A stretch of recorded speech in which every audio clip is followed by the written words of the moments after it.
people? No, they can hear everything. They hear everything. Oh, that's good. I've not done Zoom live on YouTube before, so I feel like I should ask. Yeah.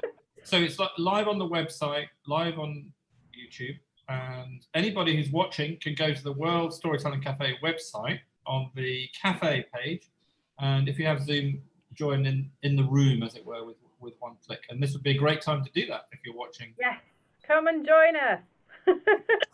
I'm going to start in like 30 seconds. Liz is here. Hi, Liz. Liz. I always say that and hope people are named for like the actual thing or not on someone else's iPad. I've done that before. It's like, and normally people do it to my kid as well. So like he'll go on as Justine, and I'm like, no, that's not my name. Lovely. Okay.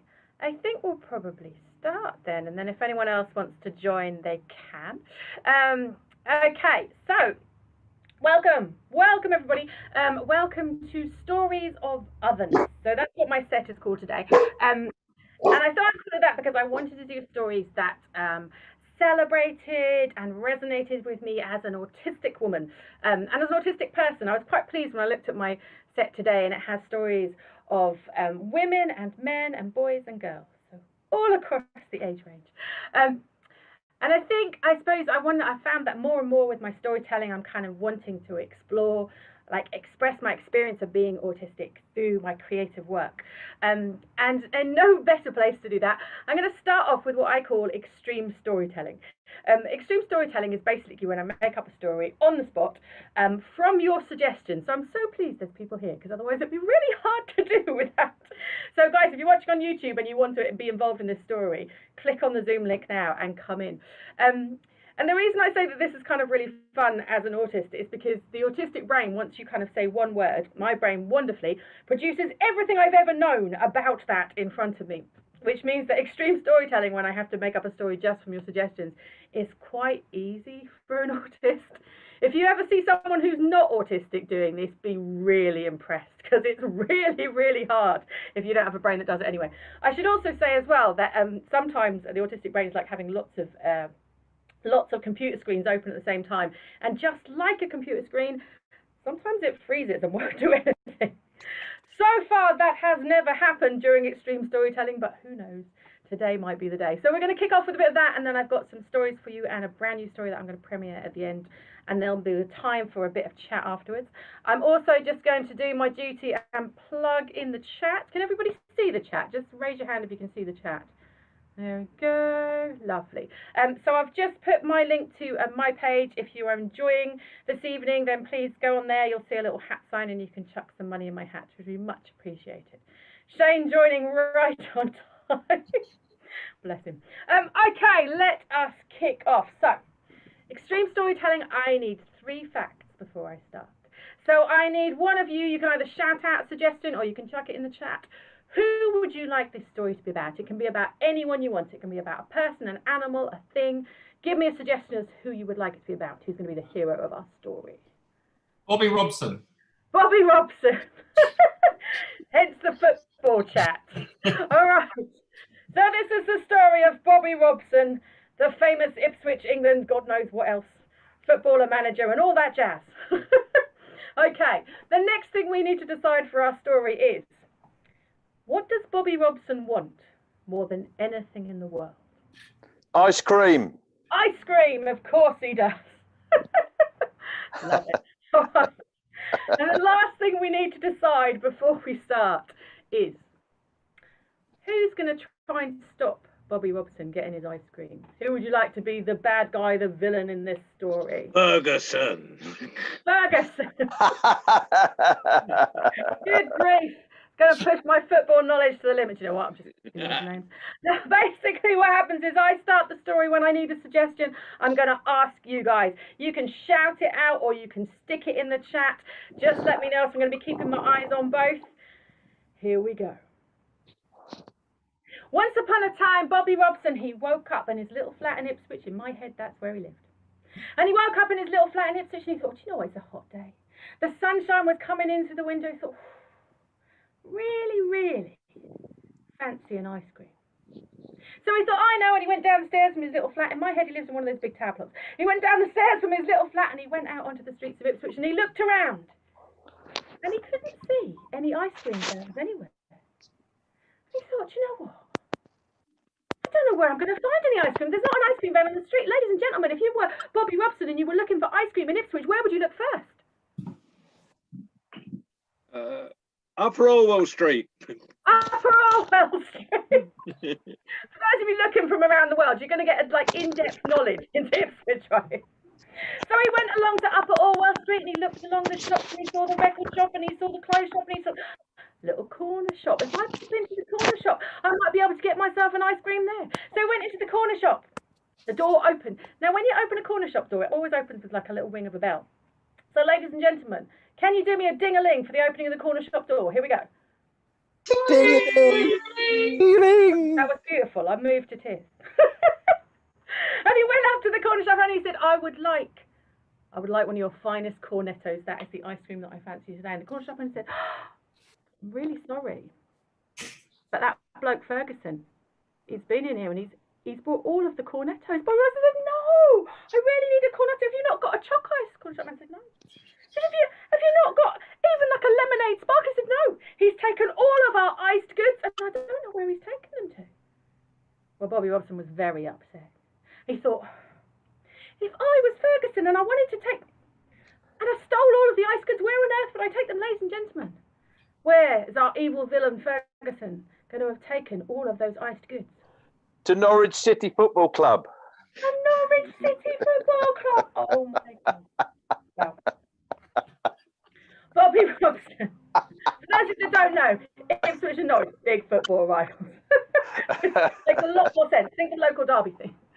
So, Bobby Robson said, I know, he'll have taken them to the worst place, the place I never want to go, the place I'm going to have to cross the border in Norfolk and Suffolk to get to. He is going to have taken the iced goods to Norwich City Football Club. So Bobby Robson looked around and he thought, well, how am I going to get from Ipswich to Norwich? Now, if you need to get from Ipswich to Norwich, what form of transport would you choose, ladies and gentlemen? Flying carpet. What was that, Liz? Flying carpet. A flying carpet. He thought the quickest way of getting there was a flying carpet. Now, fortunately, on Upper Orwell Street, there is a carpet shop. He popped in. He said, I'll have one of your finest flying carpets, please. And the man gave him his flying carpet, and he sat upon the flying carpet. Hang on. Does anyone know the magic word to start the flying carpet? Anyone? Pick one. Alakazam. Alakazam. Thank you. Liz, you're our flying carpet expert now. He said, Alakazam, and sure enough, the flying carpet rose up and up and up, and whoosh! It went all the way from Ipswich, it went all the way down the Orwell, it went up over the coast, it went past Lowestoft, it went to Yarmouth, it crossed into Norfolk, and it came back down again, and there it floated over Norwich City Football Club, and he thought, well, this is as good a place as any. And he said, down, carpet, and the carpet went down and down and down and down and down and down and down until it landed right on the centre spot of the pitch. He thought, right, Ferguson, I'm going to find where you have these iced goods. Now, if you were Ferguson and you hid the iced goods somewhere in Norwich City Football Club, I'm testing your football knowledge here, guys. Whereabouts in Norwich City Football Club would you leave those iced goods? Well, I'd put it in the men's lockers, in the players' lockers, with all the sweaty stuff. Oh, no. Fortunately, there was a groundsman nearby, and Bobby Robson said to him, I'm looking for some iced goods. The groundsman said, you know the men's lockers, there's this strange smell. It's kind of like sweat and cheesy feet, and then a bit of like, sweet milk and sugar on.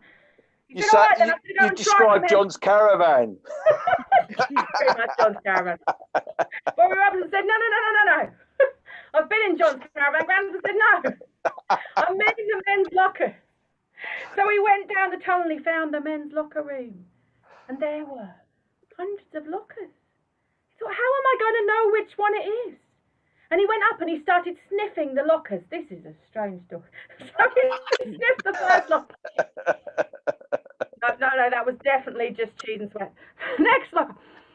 No, it's still definitely just, he thought, this is never going to work. I need to find out which one it is. Now, if you were stuck in the men's locker room in Norwich City Football Changing Club and you were looking for iced goods that were stuck inside a locker, who would you ask for help? Delia. Who? Delia Smith. Who?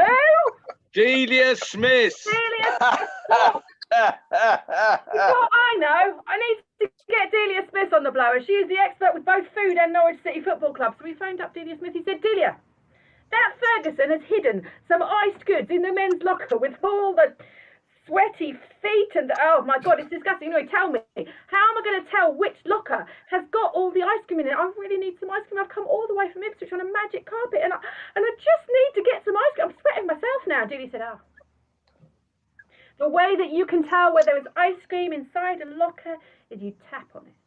You tap on it 3 times like this. And if you hear, that will be the sound of the milk responding.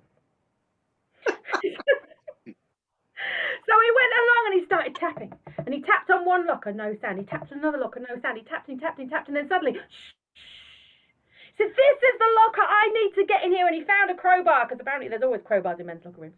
He took a crowbar and he was just about to open the men's locker room when Ferguson himself appeared and stood in front of him and said, Bobby Robson, you shall not have ice cream today. I shall win in all things and you shall lose. Bobby Robson went, oh no. I really need to get some ice cream. So if you were Bobby Robson, you needed to get past. You need to get past Ferguson to get to your ice cream. How are we going to get past him, ladies and gentlemen? What are we going to try? He's going to transform into an ant. I know. I will transform into an ant. And he said the magic word, which as Liz told us is alakazam. And then as soon as he said alakazam, there was suddenly a fizzle. And a sparkling, and Bobby Robson became smaller and smaller and smaller and smaller until he was just the size of a tiny ant. And he started trying to walk, and he went, this is never going to work. He's either going to tread on me or I'm going to take 3 years to climb up the side of the locker. He thought, oh no, I need to try something else. I need to try something else. What could he try next, ladies and gentlemen? Any ideas? A transformation. Now, to a flying cockroach. He thought, I know. I need to be a flying insect, not a tiny insect. So from being this tiny ant, he said, alakazam, because he was very small, he couldn't talk like that. Alakazam! And he turned, and he got bigger and bigger and bigger until he was a flying cockroach this side. And he started flapping like this all around Ferguson's head. And then Ferguson was swatting him and swatting him and swatting him, and he realised, even if I'm a flying cockroach, I can get past Ferguson, but I can't get into the actual locker. I thought, one more try. One more thing that's going to get me past Ferguson and get the ice cream I need so I can get back to Ipswich and sit in my flat and enjoy it. What is the last thing we are going to try, ladies and gentlemen? Crowbar. Crowbar. You already had a crowbar. Houdini. Pay attention. He thought, I know. I will remain a flying cockroach, and perhaps if I was a flying cockroach and a crowbar. So he took the crowbar. He said, alakazam! And the crowbar turned to flying cockroach side. And with his tiny little flying cockroach, they have claws, don't they? Kind of like a crab. Anyway, his tiny crowbar. And he managed to fly past Ferguson, and he managed to prise open the locker. And before Ferguson could do anything about it, he was inside. And there were all the cornettos and the choc ices and even the lemonade sparkles and the Calippos. This is amazing! And he realised it was a cockroach. And there was no way he was going to get this stuff home. Ladies and gentlemen, what's he going to do to get this stuff home and get past Ferguson? Put it on the magic carpet. He said, right, this calls for magic again. And he raised his little wings high and he said, alakazam! And sure enough, as soon as he said it, he and all the ice cream and the cornettos and whatever other ice goods he had, all transported from inside the men's locker room onto the flying carpet. And Ferguson came running out after and said, bring back those things! But it was too late. He said, alakazam again! And the carpet rose up. It rose up off that centre spot, and it flew, and it went by the Great Yarmouth, back down by Lowestoft, back down along, and back in along the Orwell to Ipswich. And he landed on the roof of his block of flats. And he said, alakazam, and he made himself one of those nice cool boxes. And he put all of the ice cream and the Calippos and the choc ices inside it. He took his cool box. He turned himself back into a person. I don't think cockroaches could eat that much. He said, alakazam, turned himself back into a person. He took his cool box and he went down to his flat. And he opened the little window and he sat on his balcony enjoying his cornetto. And Bobby Watson, with his ice cream, lived happily ever after. Yay! Thank you. That locally themed story. Awesome work, guys. There were days when I wondered about my job, when I'm doing flying cockroaches with tiny little cockroach-sized crowbar. Cool. Okay. So I'm going to start with a story that I'm going to start the stories that I prepared to tell. With a story that I think some of you will know. This is a story that I tell a lot. It's a story called Skeleton Woman. And Skeleton Woman is a story that most people know from the book Women Who Run with Wolves, which is by a woman whose name I can never properly pronounce. Can anyone pronounce her name? Clarissa, it's the surname I can't do. Estes something. Yeah. That. Look up Women Who Run with the Wolves. Now, Skeleton Woman was a really interesting story because in the book, she claims there was something that was collected from an Inuit woman. And there is some controversy because it's quite hard to find other kind of versions of it that have been collected from elsewhere. So it could be that it is an amazing oral story that was collected. There are some I think unkind people who say that it's something that she made up, but I kind of don't mind which it is. Because either way, it's an amazing story, and it's either a traditional story passed down, or it's one made up by a very mischievous woman, and I kind of like that too. So I'm going to stand up for this one and hope you can still hear me. It goes like this. In the lands of the winter, in the far north, where there is much more night than there is day, a father took his daughter to the cliff top. And she was biting and screaming and kicking and swearing, but to no avail. He took her to the edge, he threw her over, and he walked away. And she fell down and down and down and down and down over the rocks until she hit the water. And there she continued her journey, down and down and down and down and down until she hit the seabed. And there she lay, tossed and turned by the currents and the tides, until the creatures of the deep started to take an interest in her. The fish came along and nibbled at her extremities. The eels came and pulled at the flesh. The crustaceans came and picked clean the bones. And the sea slugs sucked out her eyeballs.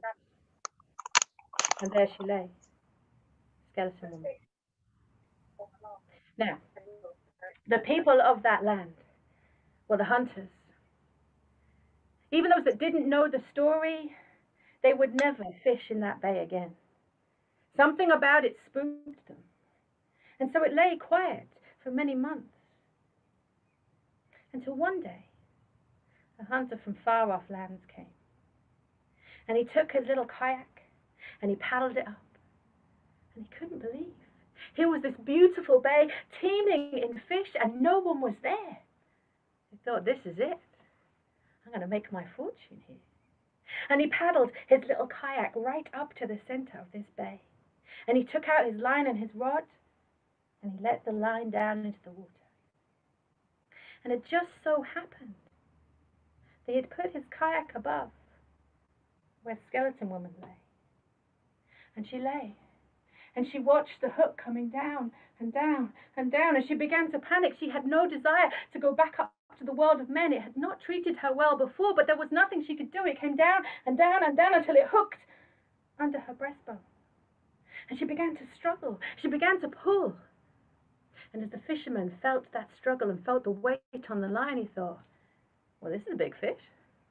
I might just be able to sit on my backside for an entire week off the flesh of this one.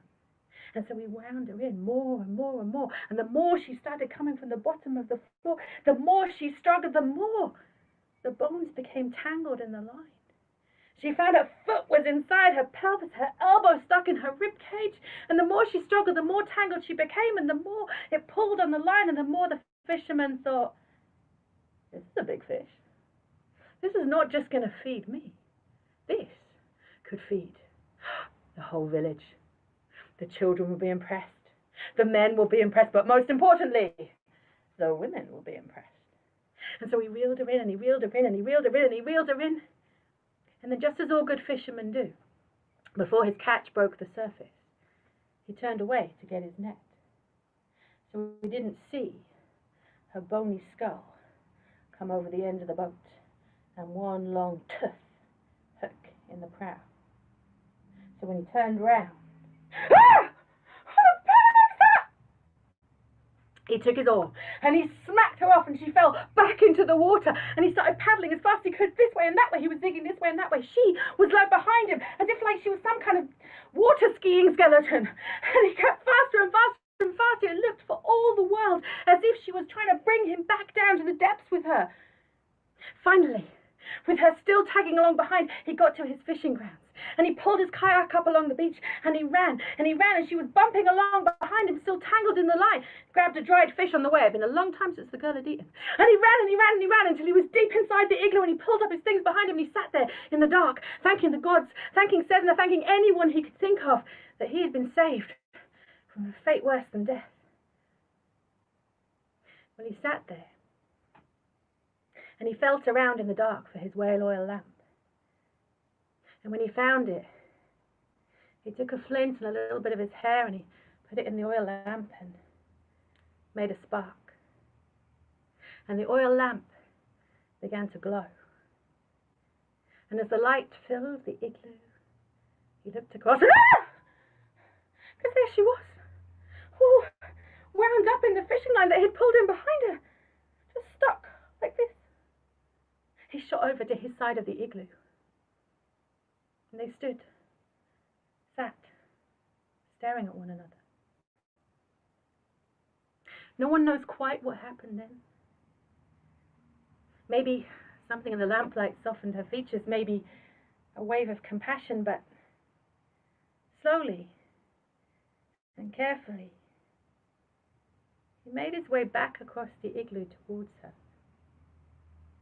And he took the line, and he began untangling it, releasing each of those bones as he went, and laying them down on the igloo floor, just as a human being should be. When he'd finished his task, he sat the other side of the oil lamp, rewinding that line as she lay there. He covered her over in a sealskin. He sorted his fishing things. And eventually tiredness overcame him. And he went back to his side of the igloo, and he pulled up the covers. And he fell asleep.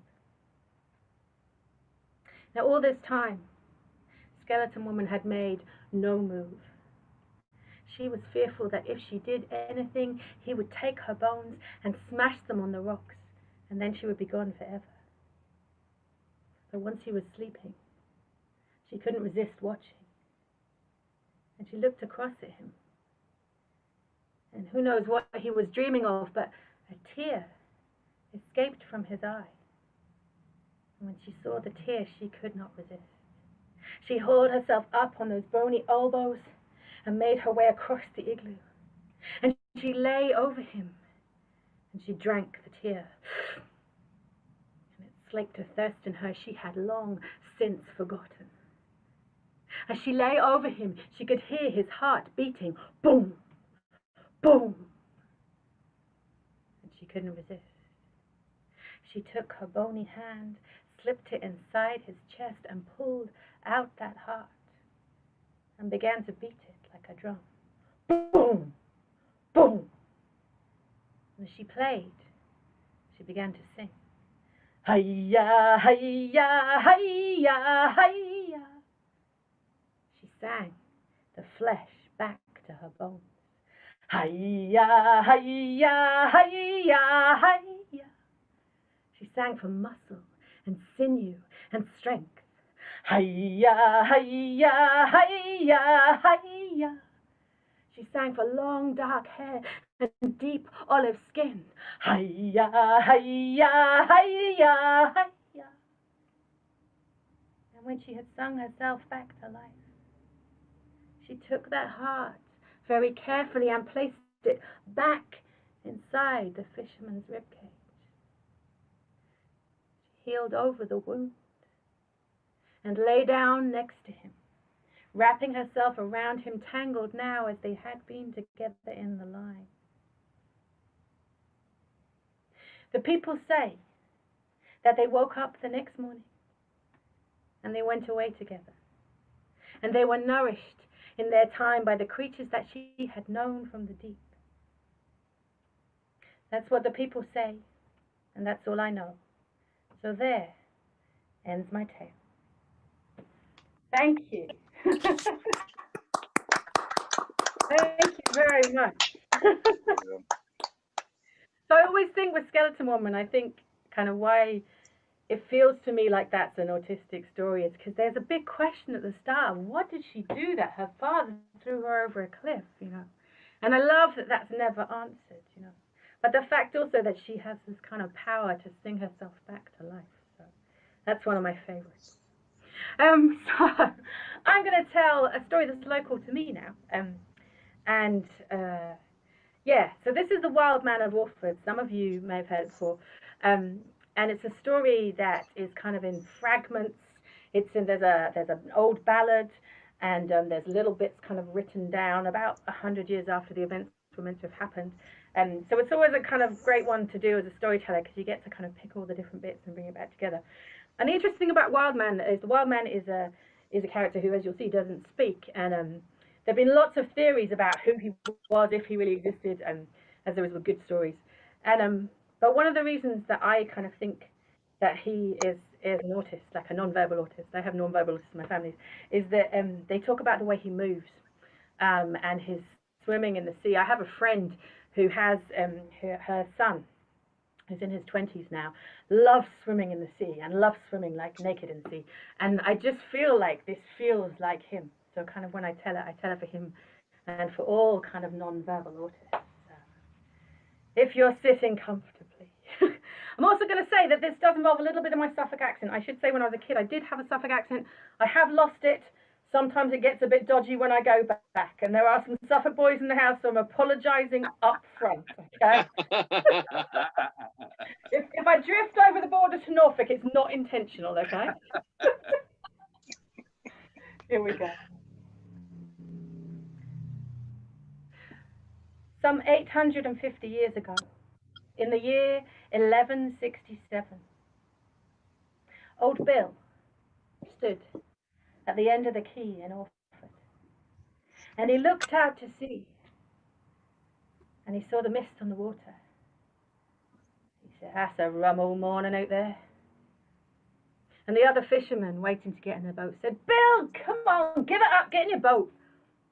Well, Bill walked away from the edge of the quay, he got into his boat, and all the little fishing boats, they went out, past the spit at Orford Ness, out into the fishing grounds. And they all began to put out their nets. Bill's boat was the last. And the boy that was in charge of casting the net, he took the net. You can join in with this if you like. He took the net and he swung it round his head 3 times. I'm watching to see if you join in. He swung it round. 1, 2, 3. And he threw the net out to sea. And the fishermen waited.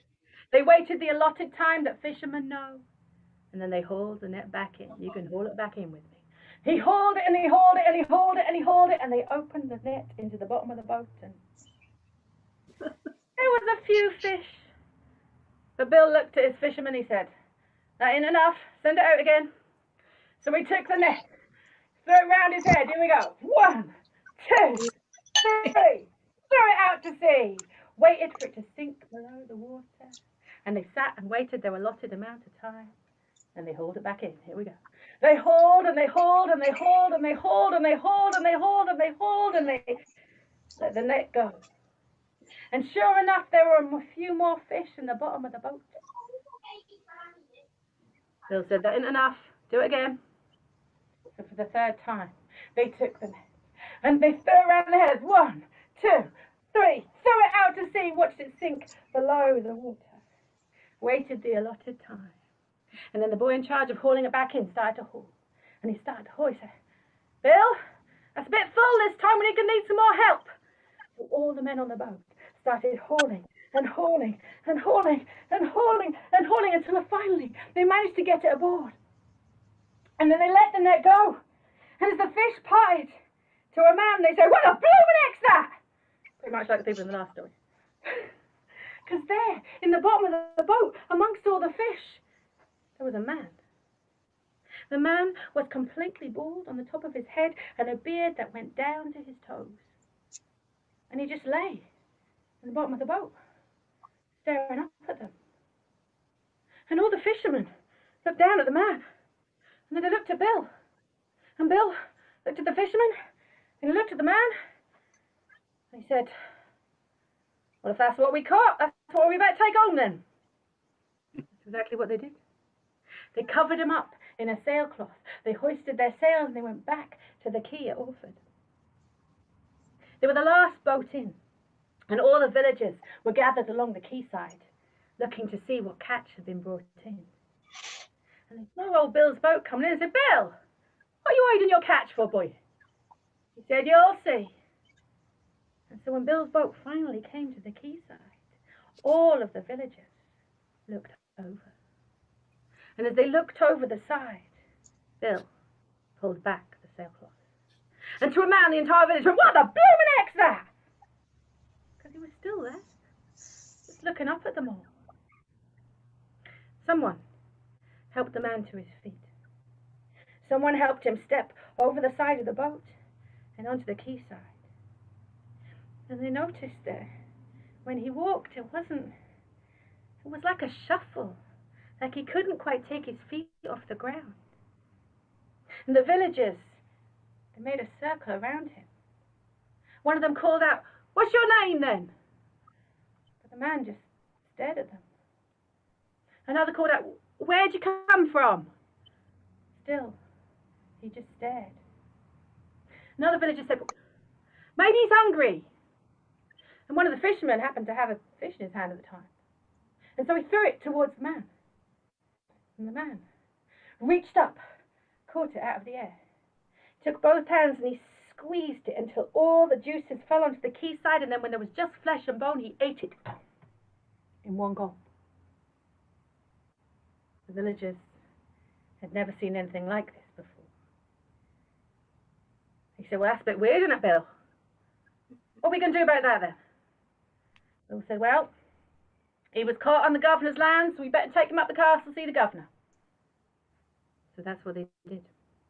A strange procession made it from Watford Quay across the marshes, across the fields, until they reached the castle wall. And when they got to the castle wall, with the wild man in front of them and the villagers around, they knocked on the great oak door. If you have something to knock on, now is the time to knock on it. And the door opened with a creak. Ladies and gentlemen, give me a creak. It's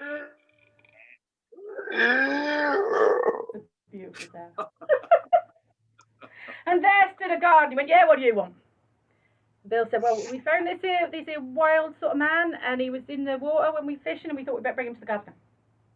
Guard said, "Right, better follow me then." So they followed the guard from the castle wall up to the great keep at Watford Castle. And they all went up. If you go there to this day, there are a steep set of stairs up to the door. And they all, single file, went up, the wild man going first. And when they got to that door, you know what they did? They knocked on the door. The door opened with yet another creak. Here we go. And there was another guard who went, "Yeah, what do you want?" He was a sailor. He said, we bought this man, what we picked up, we found him in the sea and we thought the governor should see him." The guard went, "Wait there." He went into the great round room at Watford Castle. It's still there, you can go and see it. And there, sat upon a throne-like chair on the other side of the round room, was Bartholomew de Glanville. Now, Bartholomew de Glanville, he had been given the task of looking after that castle for King Henry. King Henry had sent him from court and said, "You must look after this land and my people and my castle." And it was kind of a bit tough for de Glanville. He was used to court, he was used to London, he was used to all the wonderful things that brought, and he was bored. And when the guard came in that day and said, Villagers are here, and they've got this wild man they want to show you. De Glanville was delighted. Oh my goodness, that is wonderful! I'm so excited. Visitors love it. Bring them in. And of course, they all shuffled in. The wild man shuffling more than most, and he stood in the middle of that great room, and the villagers all around the outside. And de Glanville looked at the man, and the man just stared back. He said, "Tell me, who are you?" And the man just stared. All right, where do you come from? Who are your people? But the man just stared. De Glanville looked around the village and said, does he do anything? Now someone had fortunately brought a fish with them, and they threw the fish high in the air. And the wild man reached up, took it, squeezed all of the juices out until there was just flesh and bone, and ate it in one go. De Glanville looked at him and said, "That is marvelous! What a wonderful chick! Oh, you are just a treat. You really are. Thank you so much, peasants, for bringing him. I think I'll keep him. Off you go now." So the villagers, not knowing what else to do, they filed out of that great room, leaving de Glanville and the wild man alone. Well, de Glanville wasted no time. He showed the wild man the whole of the castle. He took him down to the bottom of the castle where all the cooking was done. He took him up to the top of the castle where you could see out to sea where the man had come from. He even had a fine couch made for the wild man to sleep on. He said to him, "I am so glad of the company, and you're so much more interesting than anybody else I've met here. Please stay, help yourself, do whatever you want."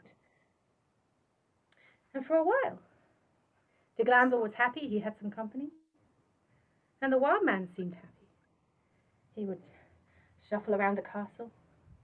He would go up onto the top of the castle where he could see the sea. He would go down to the bottom of the castle where he'd help himself to whatever food that he wanted. And he would sleep at night on that comfortable couch. But the people that weren't happy were the servants. And they started to talk. And one night they were down at the tavern and they said, well, it was the cleaning. It was the cleaner, the maid. He said, "You know what? I know that de Glanville likes him, but to be honest, his lordship should get rid of him, because you know what, I was cleaning the floor, and he comes along and he starts shuffling around, he knocks over my bucket, and then he's splashing in that water. I had to clean it all over again. It was terrible." And then the cook said, "Oh, do you know what? It's terrible for me as well. I was there cooking a lovely bit of meat for his lordship's supper. Do you know what? He comes in before I've even put it in the oven, absolutely raw, takes a bit of meat, squeezes all the juices out, there's nothing left but bone, eats it all in one gulp. I had to start all over again." And then the guard says, "Well, if you think about it, that ain't right, is it? I mean, if he can't speak, and we don't know where he come from, it means he can't say his prayers. And if he can't say his prayers, well, then he must be the devil's work, and we should cast him out. And it only takes a tiny little seed of doubt and hate, and it always finds fertile ground." And it wasn't long before the rumour spread around the servants, but they knew they could do nothing when de Glanville was there, because the wild man was under his protection, so they waited. They waited until de Glanville went back to London. And as soon as he was gone, and the wild man was asleep on his couch, they came as a mob. And they dragged him from his couch, and they tied him to a chair, and they started to beat him. They said, "Say your name." And the wild man just looked at them. He said, "You are not of God's creature. Say your prayers so that we know you are one of God's creatures." And the wild man just looked at them. "Tell us who you are." But still, he just looked at them. And they beat him, and they beat him, and they tortured him, and they asked his questions, but still he wouldn't reply. All night this went on, until in the early hours they took him and they threw him into the dungeon. If you go to Watford Castle to this day, you will see there is a very small room when you come in, and in that is a trapdoor, and below that is where the dungeon is, barely enough room for one human being. They left him in there for many hours, and then the next day they took him out again. They took him out of the castle and they tied him to a tree, and once again they began beating him, demanding that he say his name, that he say his prayers, that he denounce Satan. And this is what they were doing when de Glanville arrived back from London. And from his horse he said, "What on earth are you doing? Untie him! Leave the man alone!"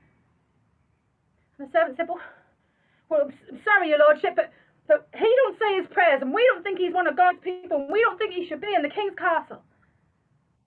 And the guy said, "Oh, just don't be ridiculous. I understand your concerns, and I tell you what we'll do. Tomorrow he will come to church with me, and you will see that he's just as holy as the rest of you. Now get him down from there." The servants reluctantly untied him. He was carried back to his couch where he was allowed to rest. The next morning, it was Sunday. And so, with all of de Glanville's party, the wild man was taken through the streets of Watford to the church. And like everybody else, walked down the aisle and shuffled into one of the pews and sat down with de Glanville's men either side of him. And they all awaited the preacher. Now, ladies and gentlemen, there are some fine preachers in this land. There were probably even some fine preachers at that time, but this particular preacher was not. He was more dull than you can possibly ever imagine. And when he took the pulpit and he began, "Dearly beloved, we are gathered this fine Sunday." That's as much as the wild man heard. Because unlike everybody else who knew they had to sit there in their Sunday best, the wild man knew nothing of this. And because it was dull, he stood up, he shuffled out, and he left the church. Well, at that point, de Glanville knew that he couldn't protect him. He had to take notice of the servants. He said, "All right, then this is what we'll do, ladies and gentlemen. What we will do is we will build, I will get those fishermen that found him to build a lovely net and put it in the moat, and then the man can be in the moat, and then he won't be in the castle, so he won't bother you anymore." The servants weren't happy, but they made do. So the fishermen were called, and they sewed their nets together to make a fine, large enclosure that was sunk into the moat of the castle. And the next day, the wild man was taken down and put into the water. And the villagers stood around, and de Glanville waited, and the servants stood. And as they watched him go underneath the surface of the water and come up again, and splash and play. Everyone got a little bored after a while. De Glanville said, "Well, you seem to be happy, so I will pop down and see you later. Toodaloo." And everyone slowly drifted away, and as soon as they had, the wild man disappeared under the water. And somehow, through those strong nets, he escaped. Somehow from that moat he found his way into the waterways, and he was gone. Some people say he was seen. Some people say that he was caught again in the nets and he went to live with some of the fishermen in Watford. But all the local people agree that the very last time he was seen, he was stood tall on the end of the spit at Watford Ness. And he took one long look back towards the castle, and one long look out towards the horizon. And then he jumped, and he dived underneath the waves, never to be seen or heard from again. And there ends my tale. Thank you. Brilliant evening. Awesome. Have we got time for one more, or do we have to finish? I'm going to ask Julio. Speak to me. Is that yes? Another one? You guys I've got to thank you first for that, because I've never heard. That's a really difficult story to tell. It took a while to get to that. You can imagine. Because I've always sat inside the wild man's head, and you know, and all, and so. But you fleshed it out with all those other people. Yeah. You know, Wow. always, you know, it's always been an and then story, you know, in my head, because we've got that. There's and because Orford Castle is really interesting. Yeah. It was built by Henry II, and it's the first castle in Britain that we actually know how much it cost, because he got it. It's phenomenal, and the Oxford Dictionary will have it that the word Cockney comes from Tudor times, but in the local ballad of By God, which is he's a bit of a robber baron he ran East Anglia, and they refer, and it's a contemporary ballad, and it refers to Henry II as the King of the Cockney. So well, there you go. Well, there you go. So they may call us silly in Suffolk, but we ain't that silly. Yes, that's silly. That's the truth. Would you like one more And you shut up, Maiden. before we descend entirely into chat? What do you reckon? Does that give me a thumbs up if that's a yes? Okay. So this last story is one of mine, and it's a story that I was commissioned to write last year by an amazing performance artist, goes by the name of Adalia Day, and they were making a project called Spectacular Spaceports, which is an autism appreciation project for kids. And he commissioned lots of different people to do kind of creative stuff in response to it. And this story was my response to it. Yeah, kind of probably you'll notice the similarities. I think often with stories that I feel are autist stories, there's always a lot of water and probably a few mermaids in there as well. So this is the premiere. It's the first time I've told live of the Mer Girl. Wish me luck on going in. Once upon a time there was a boy, and the boy had long, dark, wavy hair. And he lived with his mother on the edge of the village. And he went to the village school. And every day as he walked to school, the ground didn't feel quite right beneath his feet. But nonetheless, he went to his school, and every day when he sat in that chair behind his desk, it didn't feel like it quite fitted him, but nonetheless, he paid attention.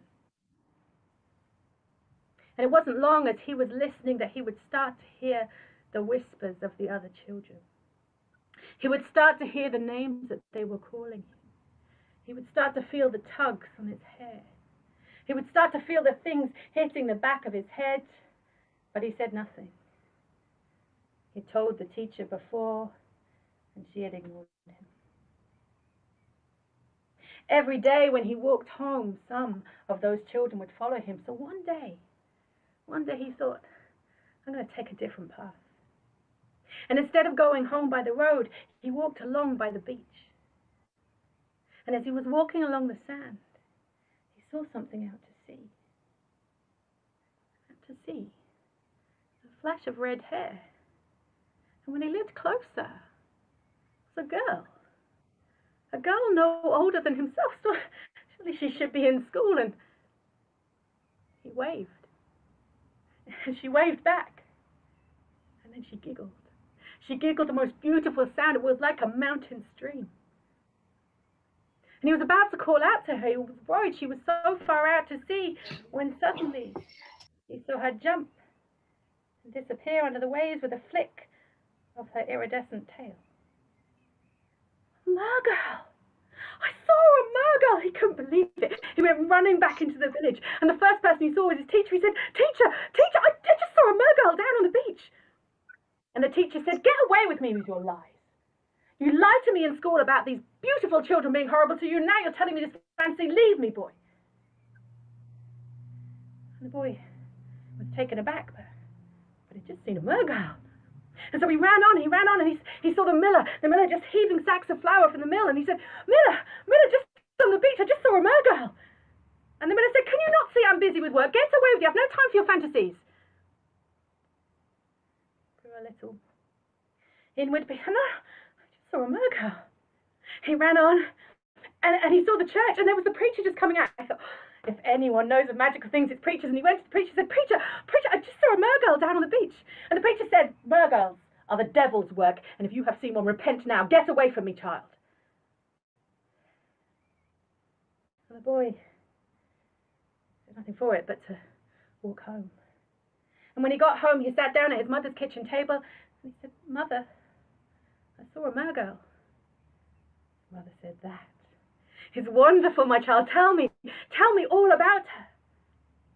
And the boy told his mother all about the mergirl, and he went to sleep that night, happy. The next day he got up, he put his school clothes on, and he walked along that path that did not feel quite right beneath his feet. And he sat in that desk that still did not fit him very well. And still there was the whispering, and still the teasing, but somehow that day it mattered less. After school, he walked back to the beach. And this time he started to paddle through the surf. As he did so, as he was splashing, he looked out to sea and he saw her again. And she waved. And he waved. And then he began to run along the shore in the surf. And as he did so, she started to swim, racing him in the water. Both one running, one swimming, both parallel.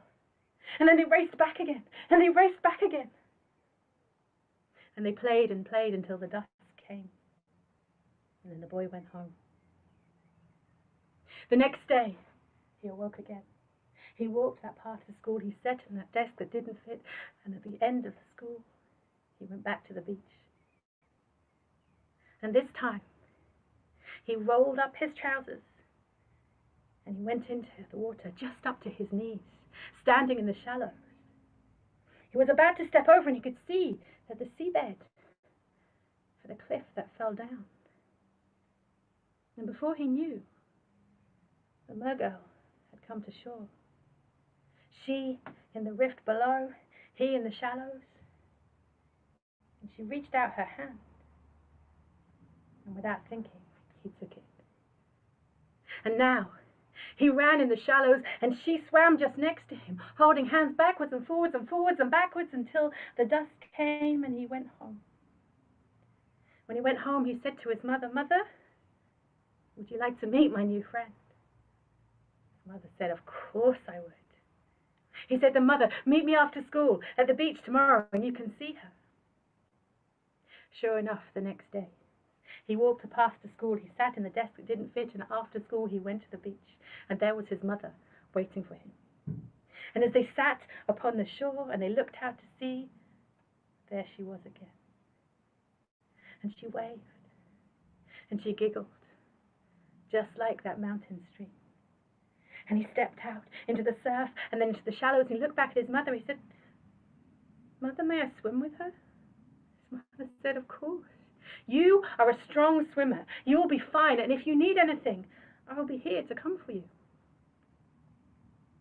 So he stood at the edge of the shallows before the cliff dropped down, and he put out his hand.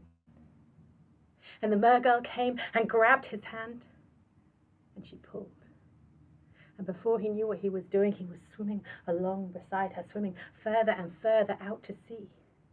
They had not gone very far when she dived beneath the water, holding his hand and pulling him down underneath. And he worried for a moment that would he be able to breathe, but then he saw the seaweed below him, colors he'd never seen before. He saw the silver fish going past, such a beautiful land that he didn't notice that he had no need to catch his breath or hold his breath. He could breathe under the water. She giggled, and he could still hear her under the water. And she swam on, and he followed her, and they swam on and on over seaweed of every color and shape and kind until there was a clearing in the seaweed, and there the boy saw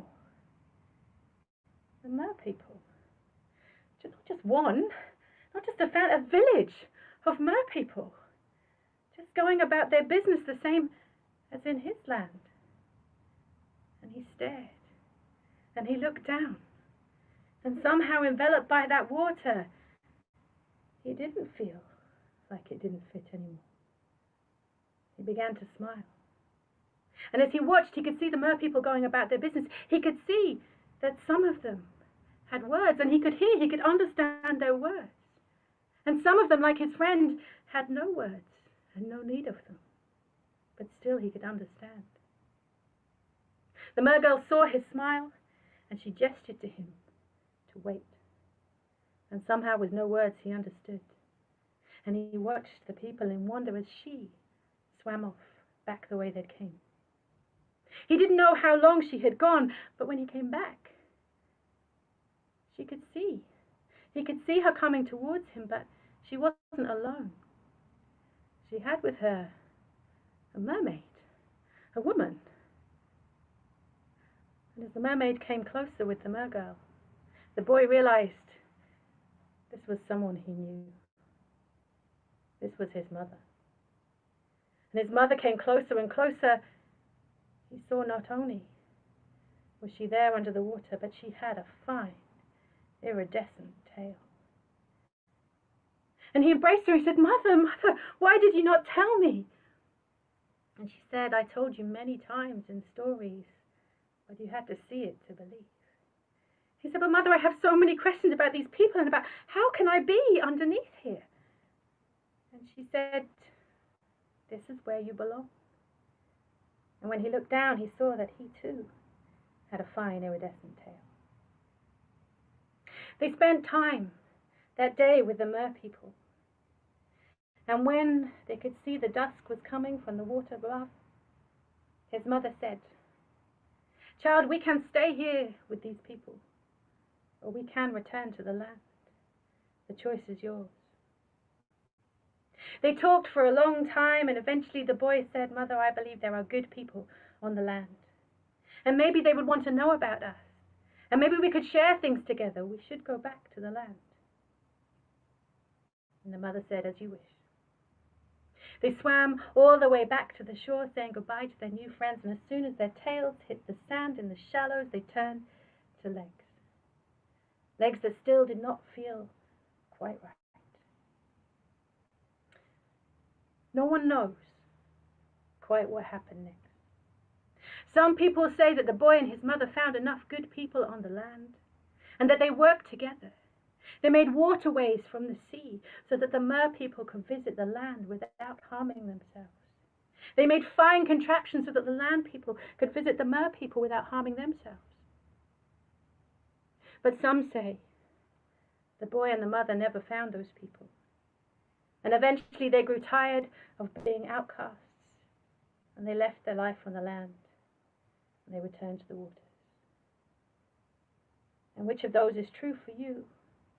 Only your heart can decide. For there ends my tale. Thank you. That was beautiful. Fantastic. Oh, thank you. That's his first outing, so lovely.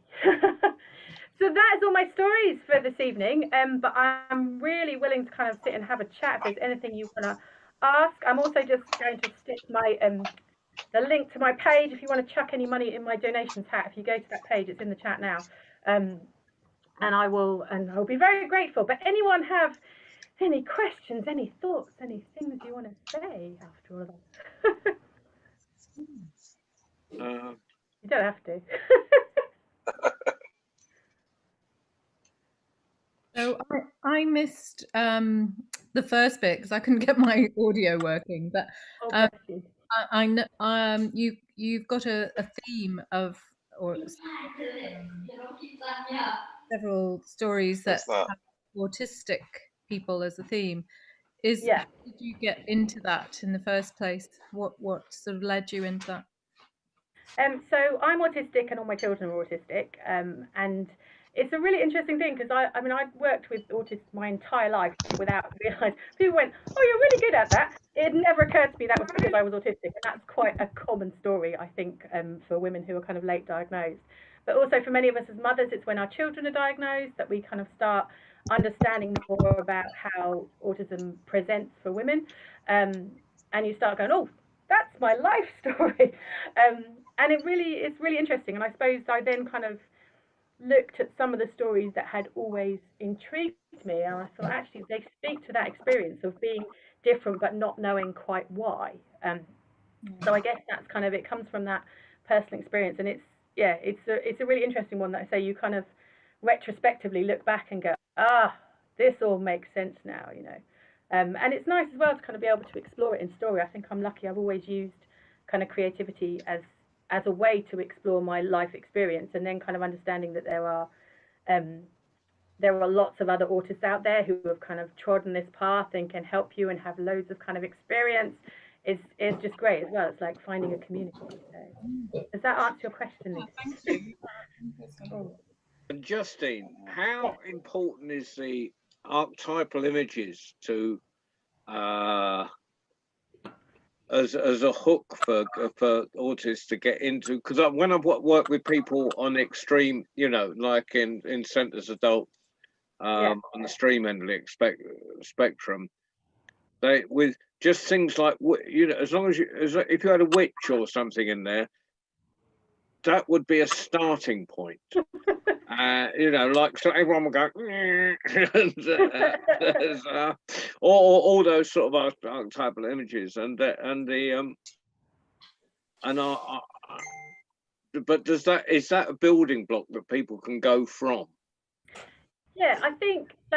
As artists, we respond to characters that are somewhat other than the norm. Do you know what I mean? And I think often when I've worked with kids who are autistic, they'll kind of respond to those kind of really strong images, and I guess that kind of that outsiderness. So stories of outsiders really kind of work. I mean, the first story that I told, Skeleton Woman, I worked with that story with a guy that was he was actually on remand for GBH. So I mean, seriously extreme.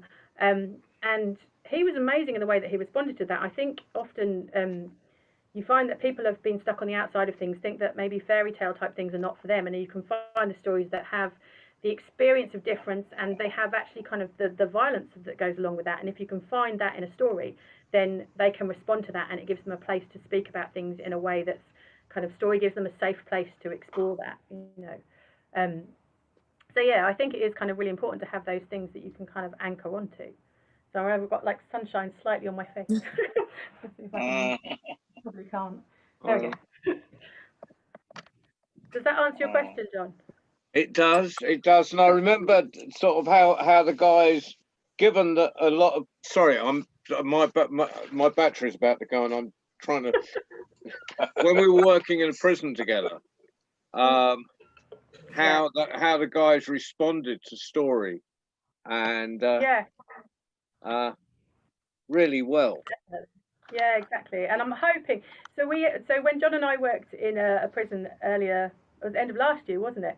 And really interestingly, for Mike and Lucy, so we created a story which with them, but they all had experience of Marrakesh, as had John. And in the story, we go to the Cafe Clock. So and we'll go also to a really dodgy nightclub, which they've told me is really, really dodgy. So I am hoping at some point to kind of. Well, Sarah will tell us the name of that club. What's the name, Sarah?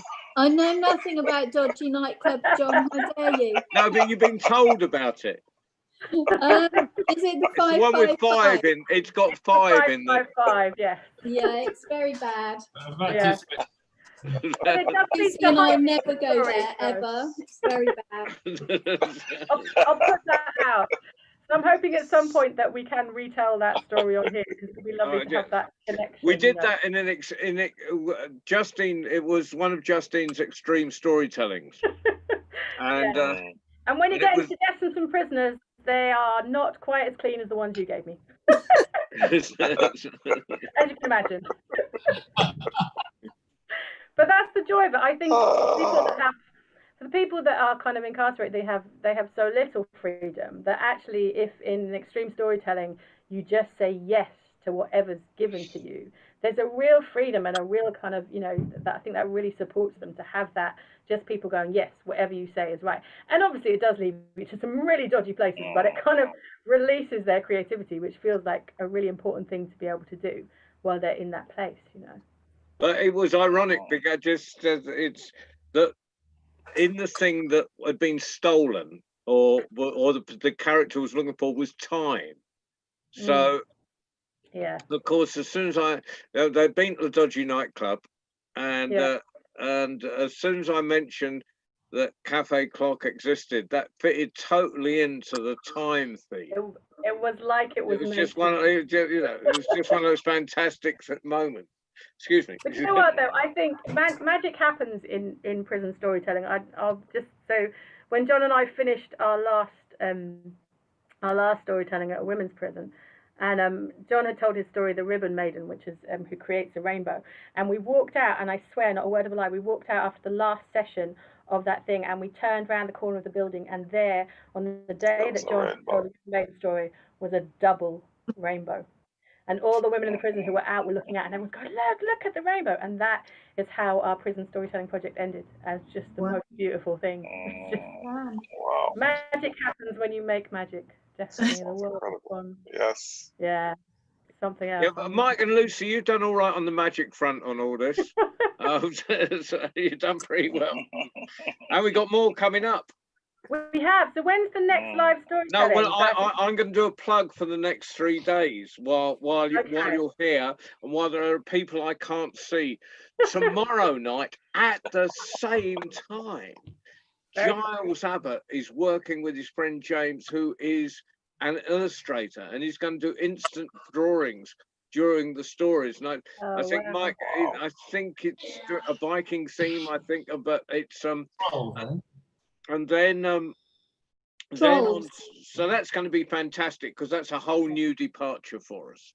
And Giles is amazing. I mean, Giles's voice is like Baden's voice. You could listen to them say anything, quite frankly. Yeah.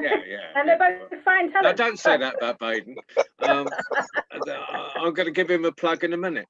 And But that's the first of a series of Saturday evenings with Giles and his. Yeah. It's going to go on every Saturday till they get fed up with each other. Nice. And then on Sunday is our next live session, and we've got Georgiana from Romania. I've been trying to squeeze Romania in for a little while. I was going to get Yulia to tell a story, but he's kind of shy. He I'm boring. Backstage. Wait till I get over there. By the time I finish with him, he'll be out telling stories. Wait for my beard to grow white. And then on Monday, an unofficial one on. This is my beard.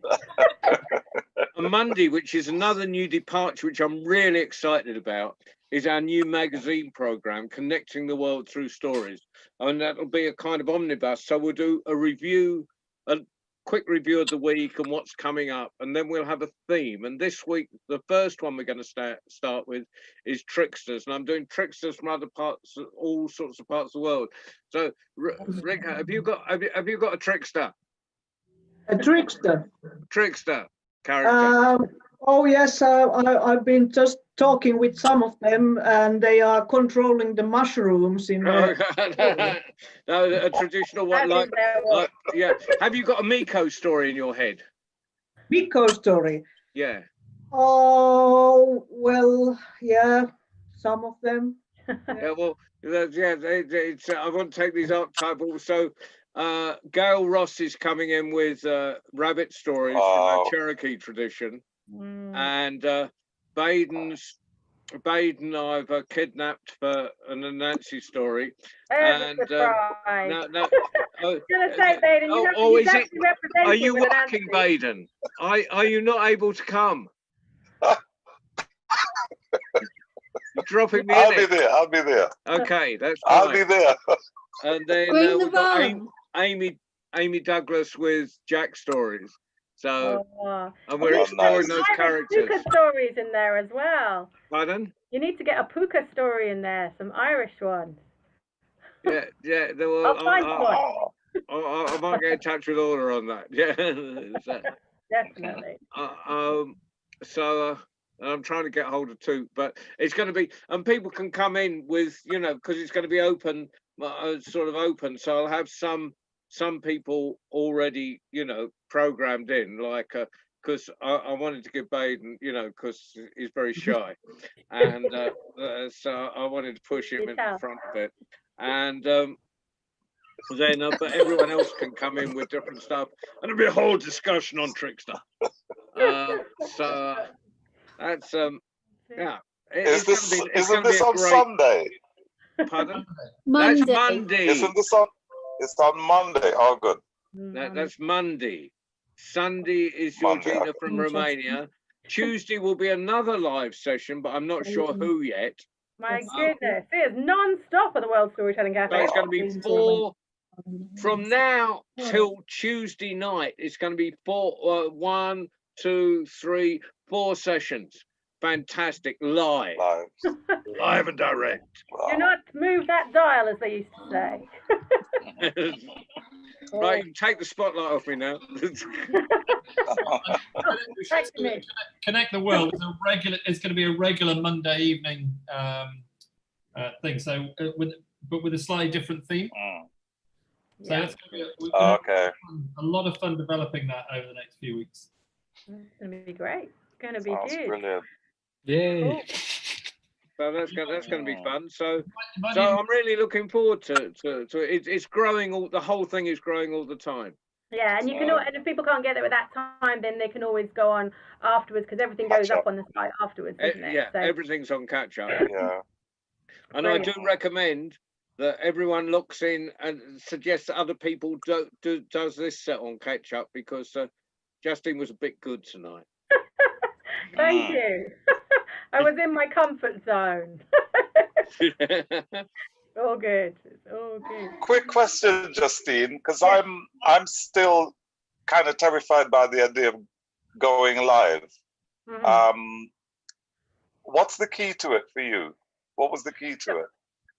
I think for me, the reason I love doing it on Zoom is that I can see people's faces. So I'm very much a live performer. I really struggle kind of pre-recorded stuff. So I think Zoom is just a really great format for that. So if you are telling live, I would say stick yourself on gallery view so that you can see everybody. Julia's done amazing jobs of like kind of turning off mics when people are getting now, but leaving them on there so you could see the audience responses. But I think if you get really comfortable with Zoom, you almost kind of forget that you're not in the room with people. And I'm lucky that I do a lot of stuff on Zoom. So I do telling and I do music, I host music things, and I teach improvisation as well. So it feels kind of like, it feels quite normal to me. So I think actually what I'd say my biggest top tip is do a lot of Zoom so you're used to it. I think that's kind of, so that it becomes quite familiar to you. And really just talk to people like they're there. It's the same as not thinking of it as anything different to any other live kind of format. It'll be interesting for me with this, seeing it kind of played back on YouTube, because I'm not sure what it's like when it's kind of not live, because I'm used to just responding to what's going on there. But it was great. It was all right. It was all right. It's all right. It was all right. It's all right. Yeah, it's I do it because it is. I feel like it's really important in a world where we can't physically connect to find those ways to use the amazing technology we have to like virtually connect. And story does that. You can still be eye to eye, heart to heart with people, and that feels really important. I feel like stories are needed so much at this time. It's how we kind of find. There's something about stories that's a safe expression of difficult things. You know, it's kind of why they live in these archetypal words. So we've definitely found that. Absolutely. I think the way that the whole project is sort of resonating and sort of so. is totally. Yeah, definitely. It's definitely a really kind of necessary thing for us. Yeah, Baden, in answer to your question, I know live you've been put in some very dodgy circumstances, usually by me or Justine, and you know, not necessarily with storytelling audiences and stuff. And you always step up to the plate. You always blow it away. So just imagine that we're at a festival and I'm just throwing you in front of a lot of rowdy teenagers or something, and say, you know, like now handle it, Baden, and you know, as always, you will. Yeah, it's good fun. Yeah, and just I suppose there's another thing about performing live is make sure that you're kind of right in the middle of your frame. So if you kind of know where your frame is, which I guess is one thing that's different to kind of telling to live. So know where your frame is, put yourself in the middle of it, and know how far back you can go and still be seen, and know when your hands are in shot. So if you look back on some of my stories, you'll see me doing this, and I'm very consciously knowing where the edge of my frame is and knowing where it comes into shot. So to have a really good play with that so that you can see, because it's quite fun. You can do things like this in Zoom that you kind of like you can't do when you're live. You know, you can do like really extreme close-ups and like pull back, and it's quite fun to just play with the format, you know. And so I'd say have a play with that and see what you can add to your stories, because some of the tellers that I really like on the cafe are people that kind of almost tell differently because the camera is there, so they're kind of really using the form. They're working the yeah. And that's a really good thing to kind of learn to do. It's a really great skill to have. I feel like I learned TV acting a couple of decades ago when I was in drama school, and suddenly all the things that I learned then are going, oh, I need to use that now. They've come quite back. interesting. Yeah. Work your shot, darling. Is that when you lost your bit of Suffolk when you were Well, I've just got... Yeah. When they taught me not to be Suffolk anymore. Although, strangely enough, I have to say, I got into drama school using a speech from the end of Arnold Wesker's Roots, which is a Norfolk girl. So I don't know why they got me to get rid of the accent, because it got me in there in the first place. That's what got you there. It's very specific, that accent. When Roots was on at Ipswich Arts Theatre back in the early 70s, they sent and there was still people speaking like that up round this area. They sent the actors up to stay a few days around there so they could get the accent exactly right. Oh, it's a beautiful speech. If you've got some time left, and if anyone wants to do it like a live poetry, the final speech from Arnold Wesker's Roots is amazing. It's just, and as a kind of country girl who kind of like, you know, went and did things outside, it's still kind of 25 years on, still speaks to me. So yeah, so go and read that before I tell the Wild Man of Watford again. Oh no. Does anyone have any more questions? Anything else you want to say or ask of me or John or any other tellers or Mike while he's here? I know nothing. We just need to say, I think we need to say thank you. And yeah, it's been great. Yeah, I think very welcome. Thank you for a really good night. Thank you. We've all been out tonight. Just wait for 1 minute. Proper knees up. Thank you so much for coming. I've really enjoyed it. Yeah, and go and find my page and stick some money in my hat. That would be great. And I shall be back again at some point. I've now promised you the story with the clock cafe in it from the prison, haven't I? So I'm going to work that up so you can have that, because that would be really lovely. Yeah, definitely. I'd like to hear the one about the rainbow as well. Oh, the Ribbon Maiden. Yeah. I think that's on one of my early sets. When I'm sitting in the dark because we couldn't get enough light in the room. So we'll get John to do a better version of it for you, so you can actually see him and hear. It was great to hear the same story by a new teller too. Well, yeah, I'm actually working on that, because there's a guy called Richard Beard from Brighton, and he took the story from me and improved it enormously, and but it's his wife's favourite story, so I've invited him to do a set, but I'll ask him to put the Ribbon Maiden in for to that, and that, because it's kind of nice to. I listened to him telling it today, and it was great, and you know, I'll have to stop telling it. No, you never stop telling the Ribbon. Isn't it one of your kids' favourite stories as well, John? Well, yeah, Fiona's. I'll be with it. I'm back. Yeah. Gonna say, I knew it was some relative. I think it was the early bit, because I got told that I fluffed it a bit somewhere when I was doing it, because I always work like I'm live, because I go straight into I give usually a bit of a nightmare time every Saturday. So he's going to be really relieved that I'm not doing my Sunday set anymore. You can relax, Julio. But you know, I did the Ribbon Maiden, and then Fiona spoke to me on the phone and said, I can't believe you mucked that up. Oh dear. Yeah. We should have a storytelling kids sessions. Get Fiona to tell something and get Sam to tell something as well, because that would be something. Yeah, some people are shy. Some people want to sit behind the scenes.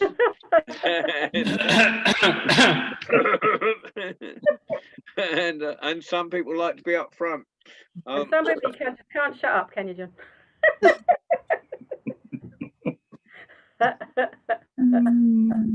Oh, dear.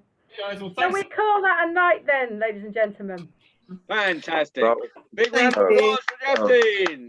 Thank you. Absolutely. Thank you so much. Enjoy the rest Thank of you, the episode. Justine. You're really welcome. See you all soon. Thank you very much. Thank you, Justine.